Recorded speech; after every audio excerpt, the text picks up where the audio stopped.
Hey, everybody. First of all, this was the first time I've ever taken the Clifton Strengths Assessment. It was very interesting to me, and I really didn't know what the results would be based on, but I think that my results were pretty dead on as far as putting into perspective or really shining a light on where my strengths are. I got communication, learner, and input, and those three I think come together nicely in shaping me as a teacher, which is what I do professionally. I've been teaching for 15 years, and and my coach was right about that. She kind of predicted that that would be, what I do.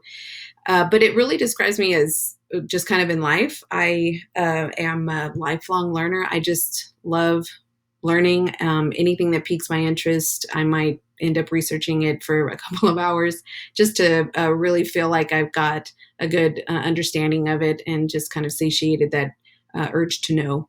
And I also feel that it helps me to be a good teacher because I am constantly trying to improve my teaching skills and really use the best practices and kind of the latest and up to date, ways to be able to reach kids where they are and use the strategies and methods that are going to benefit them.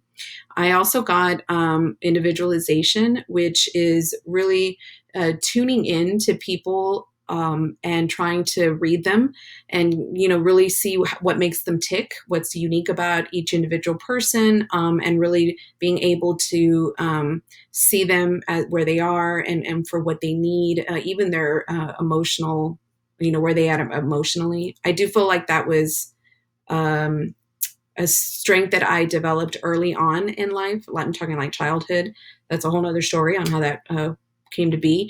But I really do feel that it helps me as well as a teacher because I'm able to get to know my students very quickly and what makes them tick and how I can best use that in shaping my lessons and my interaction with them so that, we can really build a bond. My last one is context, which is the idea of really needing and wanting to know the why of why things happen. It's very much like on a historic context, which really makes a lot of sense because I'm a history teacher. But it also, I see it as a bit of a bump in the road because it can sometimes trigger my anxiety when there is no answer to the question why, especially with life experiences. And that can be something that could be a hindrance. And so I need to kind of work at managing not having answers all the time and not understanding the why. So I really enjoyed this assessment and I feel it brought a lot of guidance and confirmation as to what I'm already doing as a teacher. Right now, I feel like there's going to be some kind of change as to who I teach or what I teach. Right now, I teach history to middle school students, and I don't feel like that's going to remain the same. So, who knows what's coming along? But I do know that I will be using this guide as a way to decide my future at Fuller and the courses that I take. Thanks.